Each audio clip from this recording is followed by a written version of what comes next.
أعوذ بالله من الشيطان الرجيم بسم الله الرحمن الرحيم ألم تر كيف فعل ربك بأصحاب الفيل ألم يجعل كيدهم في تضليل وأرسل عليهم طيرا أبابيل ترميهم بحجارة من سجيل فجعلهم كعصف مأكول صدق الله العظيم.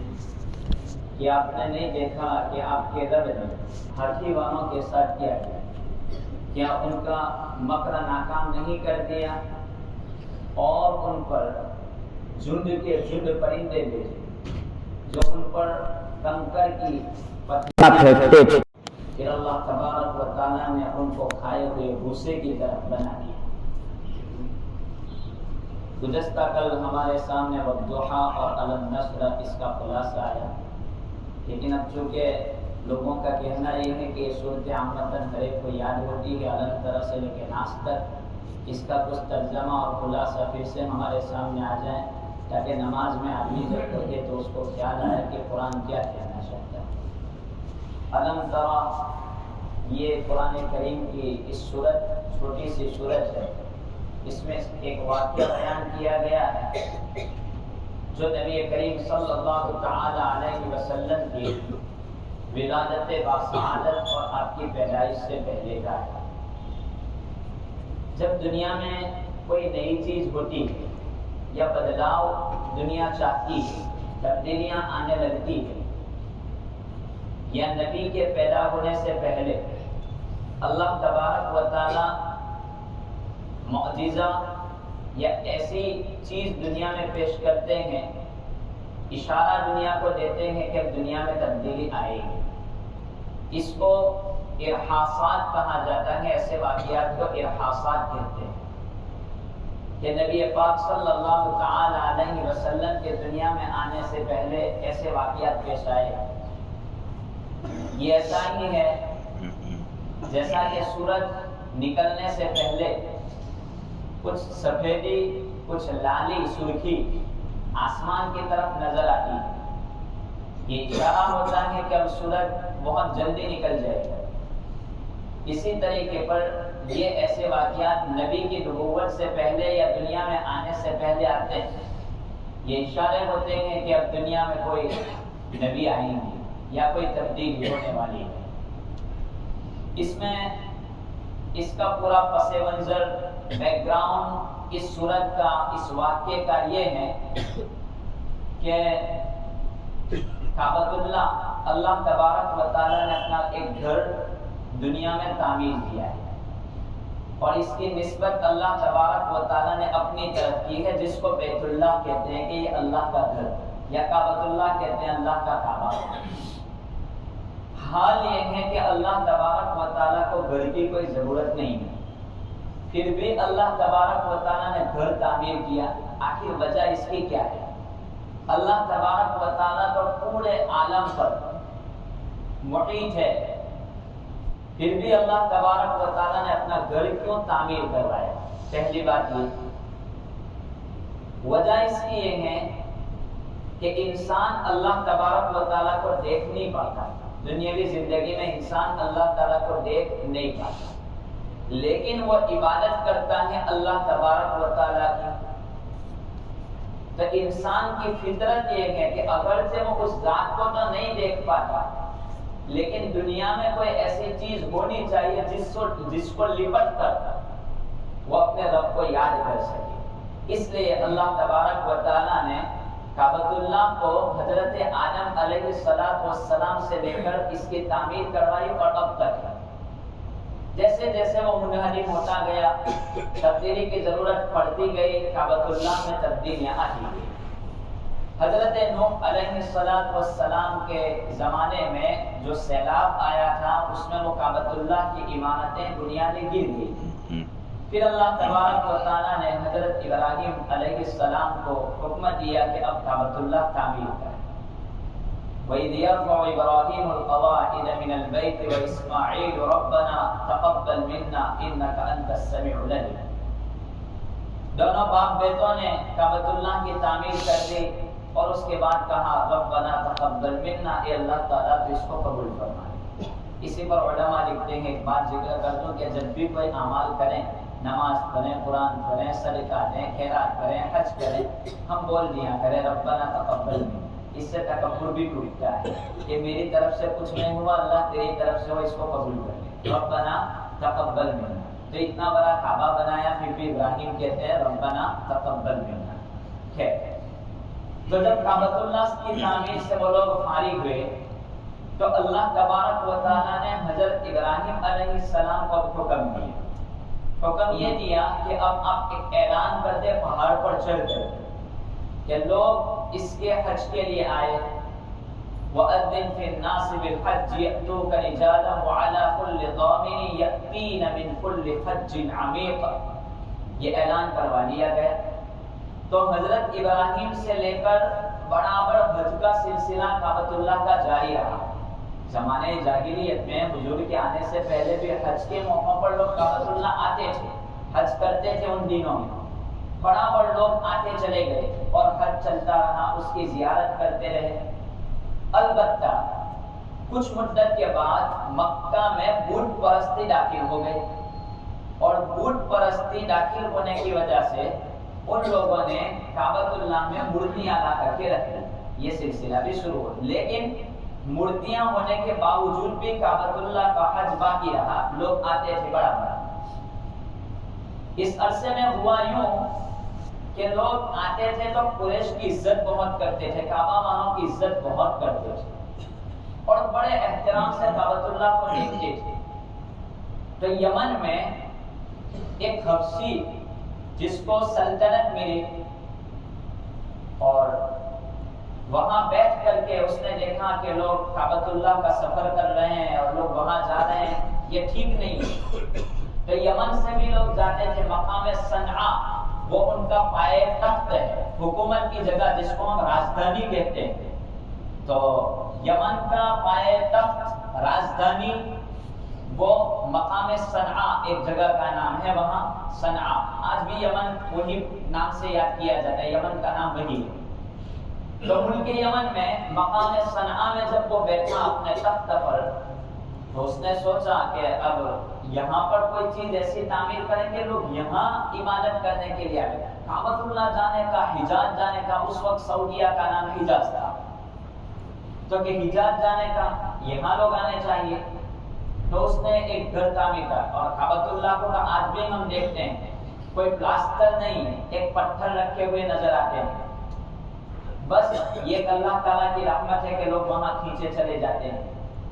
ایک پتھر ہے، پردے لگائے ہوئے ہیں، غلاف ہے کعبۃ اللہ کا، ایسا کوئی بہت بہتر طریقے سے بنایا ہوا ہو ایسا نہیں۔ اس نے کیا کیا، سونے، چاندی اور جواہرات، قیمتی پتھروں سے بہترین گھر بنایا، اور یمن کے لوگ آئے اس عرصے میں کعبۃ اللہ کا حج کرنے۔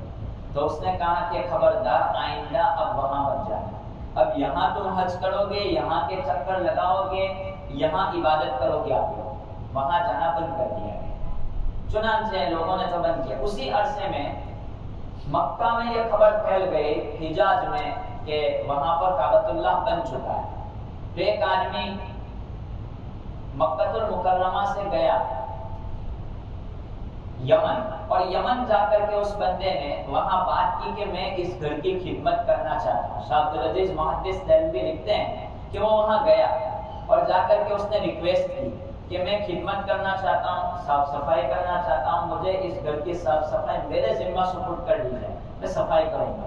کہا کہ ٹھیک ہے، تجھے ہم صفائی کے لیے رکھ لیتے ہیں۔ کچھ مدت تک تو ٹھیک ٹھاک چلتا رہا۔ اچانک ایک دن اس نے رات کے وقت میں اسی جو گھر بنایا تھا کعبۃ اللہ کے وروڈ میں، اس کے خلاف، اس کی مخالفت میں، اس نے پاخانہ کر دیا الگ الگ جگہ، اور پاخانہ کر کے رات کو وہ نکل لیا۔ صبح کے وقت میں جب وہ اس گھر کے لیے گئے یمن والے، تو دیکھا کہ یہاں پر تو پاخانہ ہے، یہ پاخانہ آیا کہاں سے؟ بادشاہ نے کہا جلدی تحقیق کرو کس نے پاخانہ کیا ہے۔ تحقیق کی گئی تو پتہ چلا کہ وہی مکہ والا خادم جو اس کی صفائی کرتا تھا وہی پاخانہ کر کے چلا گیا ہے۔ تو وہ غصے میں تھا کہ اب بدلہ لینا ہے، کسی بھی طرح اس بات کو نپٹانا ہے، تاکہ اس کی عظمت باقی رہے۔ اسی عرصے میں ایک قافلہ مکہ کا وہاں گیا ہوا تھا، یمن، رات کا وقت تھا اور چیزیں نظر نہیں آتی تھی، لائٹ کا تو کوئی سوال ہی نہیں تھا، تو ان لوگوں نے آگ جلائی۔ آگ جلانے کے بعد کہا کہ اس کی روشنی میں ہم کام بھی کریں گے، اس کی روشنی میں ٹھنڈی سے تھوڑی بہت راحت بھی مل جائے گی۔ تو ان لوگوں نے آگ جلائی اور وہ لوگ وہاں رہے۔ اتفاق ایسا ہوا کہ ہوا تیز ہوئی، آگ کا ایک انگارہ چنگاری ہوا نے اڑا کر کے اس گھر تک پہنچا دی، تو وہ سارا گھر جل گیا۔ صبح کے وقت میں پتہ چلا کہ یہ گھر تو ختم ہو گیا، جلا دیا گیا ہے، کس نے یہ کام کیا؟ تو یہ جو قافلہ مکہ کا پہنچا ہوا تھا، ان لوگوں نے بھی رات ہی کے وقت میں اپنے بستر اٹھا لیے، ڈر گئے کہ پتہ چلے گا تو ہمارا کیا ہوگا، تو وہ لوگ بھی وہاں سے بھاگ گئے۔ بادشاہ نے کہا جلدی تحقیق کرو، ایسا کس نے کیا؟ تحقیق ہوئی تو کہا کہ یہ لوگ بھی کعبۃ اللہ والے تھے۔ چنانچہ اس نے قسم کھائی کہ میں اب کعبۃ اللہ کو ڈھا دوں گا، گرا دوں گا، تب جا کر کے میں سانس لوں گا۔ تو اس نے اس نیت کے ساتھ یہاں سے اپنے بڑے بڑے ہاتھیوں کے ساتھ سفر کرنا شروع کیا۔ بیچ راستے میں بہت سارے لوگ آتے چلے گئے اس سے مزاحمت کے لیے کہ تو اللہ کے گھر کو گرانے جا رہا ہے، یہ بات ٹھیک نہیں ہے، تو ایسا کام نہ کیا تھا۔ تو لوگوں سے لڑائیاں جھگڑے ہوتے رہے، لیکن وہ بڑے لشکر کے ساتھ تھا، کسی بھی طرح وہ کامیاب ہو گیا اور وہاں پہنچا، طائف پہنچا۔ طائف پہنچا تو طائف والوں نے دیکھا کہ اب لڑائی کا کوئی فائدہ نہیں ہے، ان لوگوں کا مقابلہ ہم تو کر نہیں سکتے، صلح کر لیتے ہیں۔ تو طائف والوں نے صلح کر لی۔ صلح اس بات پر ہوئی کہ آپ لوگ ایک آدمی روانہ کریں ہمارے ساتھ تاکہ ہمیں کعبہ کا راستہ ملے، ہمیں معلوم نہیں ہے۔ تو ایک آدمی کو روانہ کیا طائف والوں نے کہ آپ ساتھ میں لے جاؤ، طائف ابھی 1 گھنٹے کا راستہ ہے، 1 ڈیڑھ گھنٹے کا، اس وقت 3 دن لگتے تھے وہاں آنے جانے میں۔ تو طائف والوں نے ایک آدمی بھیجا کہ اس کو لے جاؤ، وہ لے گئے راستہ بتلانے کے لیے، پہنچ گئے اب مکہ المکرمہ، لیکن وہ ابھی تک کعبہ کے حد میں داخل نہیں ہوئی۔ اب وہ لوگ باہر رہے، باہر رہنے کے بعد ان لوگوں نے ایک پیغام بھیجا، ایک میسج چھوڑا کہ وہاں کے جو متولی ہے، کعبۃ اللہ کی نگہبانی کرنے والے جو لوگ ہیں، ان کو یہ بات پہنچا دو کہ ہم لوگ آپ کو کچھ نہیں کریں گے، ہم لوگ تو کعبۃ اللہ کو گرانے کے لیے آئے ہیں، ہمارا راستہ کھول دیں۔ اور اس نے یہ کام کیا تھا کہ ایک 200 اونٹ عبد المطلب نبی کریم صلی اللہ تعالی علیہ وسلم کے جد امجد دادا محترم، ان کے 200 اونٹ وہاں چرتے تھے، تو اس نے وہ 200 اونٹوں پر قبضہ کر لیا تھا۔ تو عبد المطلب کو یہ میسج پہنچا، تو حضرت عبد المطلب وہاں سے اٹھے اور وہاں بات کرنے کے لیے گئے۔ بات کرنے کے بعد کہا کہ میں کعبۃ اللہ کو گرانا چاہتا ہوں، آپ لوگ بیچ میں پردہ نہ کریں، حائل نہ آئیں، بیچ میں آر نہ کریں، ہم یہ کام کر کے رہیں گے۔ کہا کہ ٹھیک ہے، میرے 200 اونٹ پر تو نے جو قبضہ کیا ہے وہ دے دے، میرے اونٹ واپس کر۔ کہا کہ میں تو آپ کو بڑے عزت والے سمجھتا تھا، آپ کے چہرے سے تو ایک نور طبقتا ہے، بڑے باعزت آپ کو سمجھتا تھا، لیکن آپ تو اپنے اونٹ لے کر کے ہٹ گئے، آپ زیادہ عزت والے نظر نہیں آتے، آپ تو گھٹیا قسم کے انسان نظر آتے ہیں۔ یہ بات اس نے حضرت عبد المطلب کو کہی۔ کہا کہ بات اصل میں یہ ہے کہ یہ اونٹ میرے اپنے ہیں، رہا کعبۃ اللہ کی بات تو وہ اللہ کا گھر ہے، اس کی حفاظت جو اس کا مالک ہے وہ کر لے گا، تو میرے اونٹ دے دے، باقی تیرے حوالے۔ اب تیرا مقابلہ ہم نہیں کرتے، تیرا مقابلہ تیرا اور خدا کا مقابلہ ہے، تو جانے خدا جانے۔ یہ بات عبد المطلب نے کہی۔ اونٹ لے کر کے واپس آ گئے۔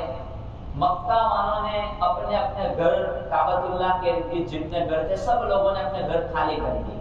وہ یقین سمجھتے تھے کہ اب ایک عذاب آنے والا ہے، کیونکہ اس کی نیت ٹھیک نہیں ہے، تو سارے مکہ والوں نے اپنے گھر خالی کر دیے۔ عبد المطلب اور سارے لوگ پہاڑوں کی چوٹیوں پر چلے گئے وہاں رہنے کے لیے۔ اب وہ لوگ گھر خالی کیے اور کعبۃ اللہ کا غلام پکڑ کر کے اب کعبہ والے دعا کرتے ہیں، عبد المطلب اور سب لوگ، اے اللہ تعالیٰ ہم کیا کریں، یہ تیرا گھر ہے، اس کا مالک تو ہے، تو ہی اب بدلا لے، تو ہی جانتا ہے، ہم سے کچھ نہیں ہو سکتا، ہم تیرا گھر چھوڑ کر کے جا رہے ہیں۔ چنانچہ وہ لوگ کعبۃ اللہ پہاڑوں کی چوٹیوں پر چلے گئے، کعبۃ اللہ کا علاقہ خالی کر دیا۔ صبح کے وقت میں یہ اپنا لشکر لے کر کے روانہ ہوا، اور روانہ ہونے کے بعد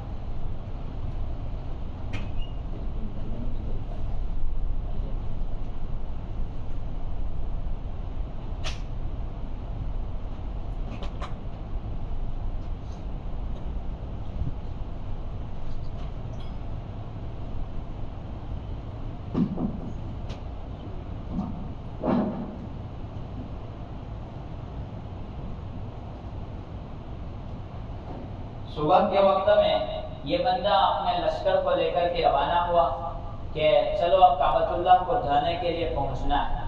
چنانچہ صبح اپنے ہاتھیوں کو لے کر کے وہ وہاں پہنچا، اور وہاں پہنچنے کے بعد اس کا ایک ہاتھی تھا جس کا نام محمود تھا، ہاتھی کا نام۔ تو وہ محمود نامی ہاتھی کعبۃ اللہ کی طرف جب اس کو لے جاتے تھے تو وہ اٹھتا نہیں تھا، بیٹھ جاتا تھا، چلتا ہی نہیں تھا۔ اب اس کو دوسری 3 سمتوں کی طرف، 3 جانبوں کی طرف چلاتے تھے تو اٹھ کر کے چلنا شروع کر دیتا تھا، لیکن کعبۃ اللہ کی طرف جانے کو بولتے تھے تو وہ ہاتھی چلتا نہیں تھا۔ تو اس نے ان لوگوں سے کہا کہ تم نے کوئی سازش کی، ہاتھی چلتا کیوں نہیں، یہ تمہاری وجہ سے۔ چنانچہ مار مار کر کے کسی بھی طرح ہاتھی کو آگے بڑھانے کی کوشش کی، کعبۃ اللہ تک وہ لوگ پہنچے، اور جدہ کی طرف سے، جو سمندر ہے جدہ، اس کی طرف سے پرندوں کا جھنڈ، جماعتیں، ٹولیاں اللہ تبارک و تعالیٰ کی طرف سے آئے۔ علماء لکھتے ہیں کہ وہ پرندے کون سے تھے۔ ابابیل وہ کوئی پرندوں کا نام نہیں ہے، یہ ابابیل پرندے کو کہتے ہیں، اس بات کو کہتے ہیں۔ ابابیل کیا چیز ہے؟ کہا کہ وہ پرندے اس وقت آئے تھے، اس کے بعد وہ زمین پر آئے بھی نہیں، کسی نے وہ پرندے دیکھے بھی نہیں، بس وہ پرندے آئے گئے، اپنا کام نپٹا کر کے چلے گئے، آج تک ان کا پتہ نہیں چلا۔ تو وہ پرندے اپنے پاس 3 کنکریاں لے کر کے آ گیا، ایک چونچ میں 2 پڑوں میں 3 کنکریاں ہر پرندے کے پاس ہوتی تھی، اور 3 کنکریاں لے کر کے وہ پرندے آتے تھے، آتے چلے گئے، اور پرندے آ کر کے اوپر سے کنکری پھینکتے تھے۔ اس کی مقدار بتائی جاتی ہے، مسور کی دال جو ہوتی ہے اس سے تھوڑا بڑا وہ کنکری، اور چنے سے چھوٹی، اس کے بیچ میں چنا اور مسور کی دال کے بیچ میں جتنی مقدار ہوتی ہے اتنی کنکری وہ ہوتی تھی۔ تو وہ کنکری 3 کنکری، پاور اتنا تھا کہ وہ کسی انسان کو اوپر، سر کے اوپر وہ پھینکتی تھی کنکری، تو وہ نیچے پاخانے کے راستے سے وہ کنکری باہر نکلتی، اور ہاتھی وغیرہ پر اوپر کنکری پھینکی جاتی تھی تو وہ اس کا پورا پیٹ چیر کر کے وہ کنکری نیچے آتی تھی۔ چنانچہ اس طریقے پر یہ کام انہوں نے نمٹا دیا۔ علماء نے یہاں تک لکھا ہے کہ وہ کنکریاں اس وقت میں زمانے جاہلیت میں جب لوگ یہ طوفان آیا تو وہاں گئے تو وہ کنکریاں ملی ان کو، تو کنکریاں انہوں نے سنبھال کر کے رکھی تھی۔ تو بعض صحابہ کے پاس تو وہ کنکریاں تھی، نبی پاک صلی اللہ علیہ وسلم کی نبوت کے بعد انہوں نے وہ کنکریاں بتائی تھی کہ یہ کنکریاں ہیں۔ خیر جو بھی ہو، تو وہ کنکریاں انہوں نے پھینکی، اور کنکریاں پھینکنے کے بعد وہ سارا منظر یہ چلتا رہا۔ حضرت عائشہ صدیقہ رضی اللہ تعالیٰ عنہا بیان کرتی ہے کہ وہ سارے کے سارے لوگ وہاں ہلاک ہو چکے، کچھ بچ چکے تھے تو وہ کچھ بیچ راستے میں ہلاک ہو چکے، اور وہ جو سردار تھا ابرہا وہ تو اس کو راستے میں چلتا رہا تو اس کا ایک عضو گل سڑنے لگا، اور جب اپنے مقام پر پہنچا تو وہاں جا کر کے اس کی موت واقع ہوئی ہے۔ حضرت عائشہ فرماتے ہیں کہ میں نے اپنی زندگی میں، حضرت عائشہ مطلب بہت کم عمر والی عورت ہے، کیونکہ حضرت نبی پاک صلی اللہ تعالی علیہ وسلم کے وصال کے وقت حضرت عائشہ کی عمر 18 سال تھی۔ تو حضرت عائشہ فرماتی ہے کہ میں نے مکہ میں 2 آدمی بچ گئے تھے، ان 2 آدمیوں کو دیکھا کہ وہ اپاہج اور اندھے بھیک مانگتے ہوئے میں نے 2 آدمیوں کو دیکھا تھا۔ تو ایسا طوفان اللہ تبارک و تعالیٰ کی طرف سے آیا تھا اور وہ سارے لوگ ہلاک ہو چکے۔ تو اس واقعے کا ذکر قرآن کریم کی ایک چھوٹی سی سورت میں اللہ تبارک و تعالیٰ کرتے ہیں، ایک بات۔ دوسری بات یہ کہ ابابیل چھوٹے پرندوں کے ذریعے اللہ نے کام کیوں لیا، آخر وجہ کیا ہے؟ تو علماء اس کی وجہ لکھتے ہیں کہ اللہ تبارک و تعالیٰ یہ کہنا چاہتے ہیں کہ ہاتھی جو بھاری بھرکم جانور ہے، بڑا بھاری جانور ہے، مضبوط ہے، لیکن اللہ تبارک و تعالیٰ کی مدد شامل حال نہیں لگی تو ہاتھی کوئی کام نہ دے سکا۔ اور پرندہ چھوٹا سا جانور ہے، اللہ تبارک و تعالیٰ کی مدد شامل حال لگی تو پوری دنیا کی طاقت اس کو روکنے میں ناکام رہی اور اپنا کام نپٹا لیا۔ یہ کہنا چاہتے ہیں کہ اللہ تبارک و تعالیٰ کی مدد شامل حال ہو تو پوری دنیا کی طاقت کسی کو کچھ کر نہیں سکتی۔ یہ قرآن کریم کی چھوٹی سی سورت اسی بات کو بیان کرتی ہے۔ الم تر کیف فعل ربک، یہ نبی پاک صلی اللہ تعالی علیہ وسلم کو تسلی بھی ہے کہ اگرچہ یہ لوگ آپ کے خلاف سازشیں پلاننگ کر رہے ہیں، گھبرانے کی ضرورت نہیں ہے۔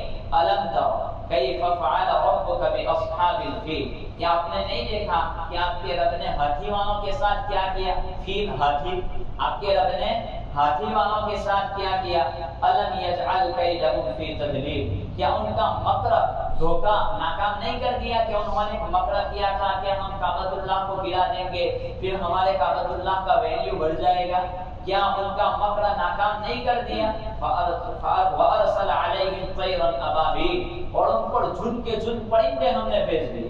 طیرن ابابیل، پرندوں کے جھنڈ، جماعتیں ان کے اوپر بھیج دی۔ ترمیہم بحجارۃ من سجیل، جو ان پر کنکر کے پتھر پھینکتے تھے، یعنی چھوٹی چھوٹی کنکر وہ پھینکتے تھے۔ فجعلہم کعصف مأکول، پھر ان کو اللہ تبارک و تعالیٰ نے کھائے ہوئے بھوسے کی طرح کر دیا۔ بھوسا جو ہوتا ہے کھانے والا، اس بھوسے کی طرح کر دیا، گھاس سارے والا بھوسا جو جانور کھاتے ہیں، یہ بالکل پاؤڈر کی طرح ان کو بنا دیا، اس طریقے سے ان کو ختم کر دیا۔ اللہ تبارک و تعالیٰ یہ کہنا چاہتے ہیں کہ دیکھو، دنیا کی طاقتوں سے مرعوب ہونے کی ضرورت نہیں ہے، اپنے رب پر ایمان لاؤ، اسی کے سامنے جھک جاؤ، ساری دنیا کی طاقت ہے اس کے سامنے کچھ بھی نہیں۔ تو یہ سورت دوسری سورت ہے لإلاف قریش۔ یہ سورت بھی اس کا مضمون بھی گویا اس سے ملتا جلتا ہے۔ لإلاف قریش إيلافهم رحلة الشتاء والصيف فليعبدوا رب هذا البيت الذي أطعمهم من جوع وآمنهم من خوف۔ اس سورت کا شان نزول بھی کچھ، اس کا بیک گراؤنڈ پس منظر بھی کچھ اسی سے ملتا جلتا ہے کہ دیکھو ہم نے ہاتھی والوں کے ساتھ کیا کیا، یہ کعبہ والوں آپ بھی سنبھل کر کے رہو۔ ہوا یہ کہ کعبۃ اللہ والوں کی عزت دنیا میں ہر جگہ پہنچ گئی۔ اس وقت کوئی جگہ محفوظ نہیں تھی، عرب میں یہ عام ماحول تھا کہ کسی کو بھی لوٹ لیتے تھے، ڈاکہ زنی عام تھی، کسی پر بھی حملہ کر دینا، کوئی بھی قافلہ کوئی آدمی اکیلا سفر نہیں کر سکتا تھا، یہ ساری چیزیں عام تھی۔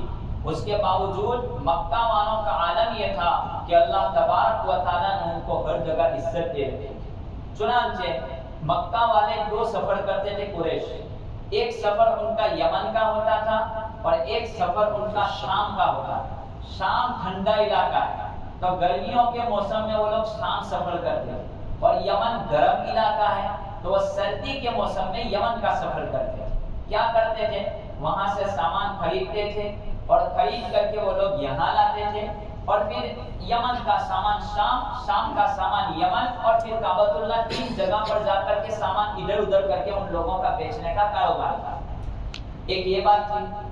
دوسری بات، حج کے موقع پر لوگ آتے تھے تو سامان بہترین قیمت میں خریدتے تھے، تو اللہ تبارک و تعالیٰ نے ان کو مالی اعتبار سے بھی قریش کو اتنا آگے بڑھا دیا تھا، عزت کے اعتبار سے بھی ان کو بہت آگے بڑھا دیا تھا۔ نبی پاک صلی اللہ تعالی علیہ وسلم کی ولادت باصادت سے پہلے بھی یہ سلسلہ تو جاری ہی تھا اور عزت بڑھتی رہی۔ ایک وقت ہوا آیا کہ حضرت نبی پاک صلی اللہ تعالی علیہ وسلم کی نبوت آئی، تو آپ نے ان سے کہا کہ ایمان لے آؤ، اللہ تعالیٰ پر ایمان لاؤ۔ تو ان لوگوں نے کہا آپ کیسی بات کرتے ہیں محمد، ہم ایمان لائیں، پوری دنیا میں ہمارا بول بالا ہے، ہم جس ملک میں بھی جاتے ہیں، یمن جاتے ہیں، شام جاتے ہیں، راستوں میں جاتے ہیں، لوگوں کو لوگ لوٹ لیتے ہیں، اور ہمارا ویلیو آپ کو معلوم ہے، ہم کو تو کوئی چھیڑتا بھی نہیں ہے، اکیلا بھی ہم میں سے کوئی آدمی سفر کرے تو کوئی چھیڑتا نہیں، اور آپ لوگ اگر ہم آپ کے اوپر ایمان لائیں گے تو ہماری عزت کیا باقی رہے گی، ہماری عزت خاک میں مل جائے گی، پھر لوگ ہم کو بھی لوٹنا شروع کر دیں گے، ہم کو بھی مارنا شروع کر دیں گے، ایسا کام تو ہم نہیں کر سکتے. یہ بات قریش نے نبی پاک صلی اللہ تعالی علیہ وسلم سے کہی. تو اس کے جواب میں اللہ تبارک و تعالی نے یہ سورت اتاری. کیا آپ یوں سمجھتے ہو کہ عزت اس کی وجہ سے؟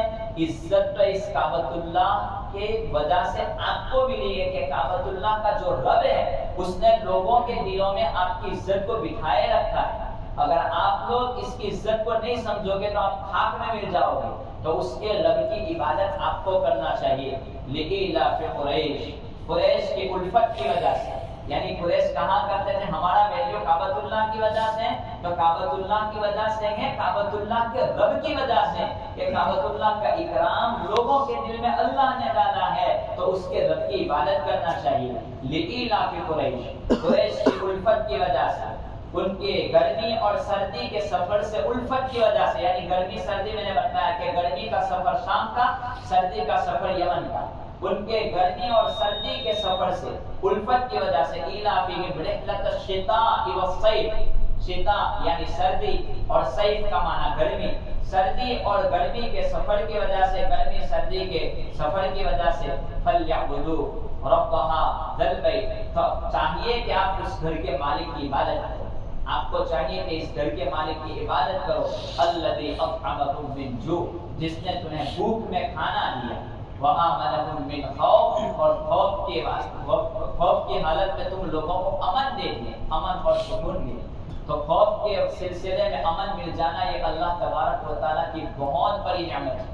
آج پوری دنیا حالات میں ہے، فلسطین حالات میں ہے، دوسرے ملک حالات میں ہے. ایسے وقت میں اللہ تعالیٰ امن کے ساتھ لقمہ اتار رہے. اگر خوف آ جائے تو آدمی کتنا بھی بھوکا ہو اور کتنا بھی بہترین کھانا ہو، آدمی کے منہ میں وہ لقمہ جاتا نہیں، گلے کے نیچے وہ لقمہ اترتا نہیں ہے.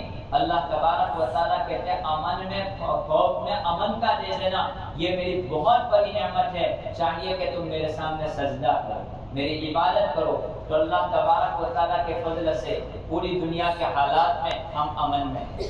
اس امن کا سیرا یہی ہے کہ اس کی عبادت کی جائے، اس کے گھر کو آباد کیا جائے. اس کا گھر آباد ہوگا ہم آباد ہوں گے. تو خلاصہ کلام کی صورت میں یہ ہے کہ تم اس رب پر ایمان لے آؤ تو تم آباد رہو گے، پوری دنیا میں تمہارا ویلیو باقی رہے گا. لیکن ان لوگوں نے اس بات کو سمجھا نہیں. جب سمجھا نہیں تو اللہ تبارک و تعالیٰ نے ان کو ختم کر دیا. بدر کا موقع آیا، احد کا موقع آیا، وہ لوگ ملیہ بیت ہو چکے. تو یہ بات ہے کہ اگر کوئی بندہ اللہ تبارک و تعالیٰ کے گھر کو آباد کرتا ہے، عزت جو ملی ہے اس عزت کا سہارا یہی ہے کہ اس کے گھر کو آباد کیا جائے. اللہ تعالیٰ نے کوئی مقام دیا ہے، اللہ تعالیٰ نے فراغت دی ہے، اللہ تعالیٰ نے عبادت کا موقع دیا تو اس کے گھر کو آباد کیا ہے. جب اس کا گھر ویران ہوگا تو پھر ہماری آبادی ہو نہیں سکتی. ہماری آبادی اسی میں ہے کہ اسی کے گھر کو آباد کیا جائے. اللہ کا شکر ہے کہ ہم ایسے علاقے میں رہتے ہیں جس علاقے میں بالکل امن ہے. اللہ کا فضل ہے. اس امن کو باقی رکھنے کے لیے ضروری ہے کہ ہم لوگ اپنی زندگی میں اپنی مسجدوں کو آباد کرنے کی فکر کرتے رہیں. اللہ تبارک و تعالی ہمیں اس باتوں پر عمل کی توفیق عطا فرمائے. یہ دونوں صورتیں نماز میں پڑھتے ہیں یہ سبق دیتی ہے. پہلے یہ کہ بھائی دنیا کی کوئی طاقت آپ کو ڈرا رہی ہے تو ڈرنے کی ضرورت نہیں ہے، اللہ تعالیٰ پوری دنیا پر حاوی ہے. نمبر 2، اگر تم لوگ امن سے زندگی جی رہے ہو تو اور سجدہ کرو، تمہارا رب نے جو امن دیا اس کا شکریہ ادا کرو، ورنہ اگر تم نہ شکری کرو گے تو یہ امن تمہارا چھین لیا جائے گا. اللہ تعالیٰ عمل کی توفیق عطا فرمائے. اب آخری 2-3 دن ہیں. ہم اگلے دن میں گزشتہ سال وہ ختم خاتمہ کر لیتے تھے تو وہ کچھ ہو جائے 3 دنوں میں اخیر میں تاکہ توبہ اور استغفار بھی ہو جائے. پہلے 3 مرتبہ درود پڑھیں گے، اس کے بعد ہم علم نشرہ کی سورت بسم اللہ کے ساتھ 3 مرتبہ پڑھیں گے، اس کے بعد 3 مرتبہ لا حول ولا قوت پڑھیں گے، اس کے بعد پھر 3 مرتبہ علم نشرہ کی سورت پڑھیں گے، اور آخر میں پہلے لا حول ولا قوت دوسرے نمبر پر، پھر علم نشرہ کی سورت 3 مرتبہ، پھر آخر میں لا حول، پھر درود شریف پڑھیں گے اور دعا کریں گے انشاءاللہ. نام دعا ہے. اللهم صل على سيدنا محمد وعلى آل سيدنا محمد وبارك وسلم. اللهم صل على سيدنا محمد وعلى آل سيدنا محمد وبارك وسلم. اللهم صل على سيدنا محمد وعلى آل سيدنا محمد محمد وبارك وسلم لا ملجأ ولا منجا من الله إلا إليك لا ملجأ ولا منجا من الله إلا إليك لا ملجأ ولا منجا من الله إلا إليك بسم الله الرحمن الرحيم ألم نشرح لك صدرك ووضعنا عنك وزرك الذي أنقض ظهرك ورفعنا لك ذكرك فإن مع العسر يسرا إن مع العسر يسرا فإذا فرغت فانصب وإلى ربك فارغب بسم الله الرحمن الرحيم ألم نشرح لك صدرك ووضعنا عنك وزرك الذي أنقض ظهرك ورفعنا لك ذكرك فإن مع العسر يسرا إن مع العسر يسرا فإذا فرغت فانصب وإلى ربك فارغب بسم الله الرحمن الرحيم ألم نشرح لك صدرك ووضعنا عنك وزرك الذي أنقض ظهرك ورفعنا لك ذكرك فإن مع العسر يسرا إن مع العسر يسرا فإذا فرغت فانصب وإلى ربك فارغب لا ملجأ ولا منجا من الله إلا إليك لا ملجأ ولا منجا من الله إلا إليك لا ملجأ ولا منجا من الله إلا إليك اللهم صل على سيدنا محمد وعلى آل سيدنا محمد وبارك وسلم اللهم صل على سيدنا محمد وعلى آل سيدنا محمد وبارك وسلم اللهم صل على سيدنا محمد وعلى آل سيدنا محمد وبارك وسلم بسم الله الرحمن الرحيم الحمد لله رب العالمين والعاقبة للمتقين اللهم صل على سيدنا محمد وعلى آل سيدنا محمد وبارك وسلم يا رب صل وسلم دائما أبدا على حبيبك خير الخلق كلهم اللهم صل على سيدنا محمد كلما ذكره الذاكرون وكلما غفل عن ذكره الغافلون يا أرحم الراحمين يا أرحم الراحمين يا أرحم الراحمين تو سینے کو کھولنے والا ہے مولا کریم اللہم اشرح صدورنا اے اللہ تعالی ہمارے سینوں کو تو اسلام کے لیے کھول دے مولا کریم ایمان کی محبت کے لیے کھول دے مولا کریم ہمیں اطمینان کلی نصیب فرما دے تیری ذات پر کامل بھروسہ عطا فرما لا ملجأ ولا منجا من اللہ الا الیک کوئی ٹھکانہ اور کوئی جگہ نہیں ہے سوائے تیری ذات کے مولا کریم کوئی پناہ کی جگہ اور کوئی ٹھکانہ سوائے تیری ذات کے نہیں ہے مولا کریم تو ہی ہمارا ٹھکانہ ہے مولا کریم ہمیں تیری ذات پر یقین کامل عطا فرما دے مولا یا رمضان ہم نے گزار دیا تیری توفیق سے رمضان ملا تھا عبادتیں ہوئی تیری بھی توفیق سے ہوئی یقیناً کمزوریاں رہی ہے مولا اس کو قبول فرما لے مولا اس کو قبول فرما لے غلطیوں کو درگزر فرما دے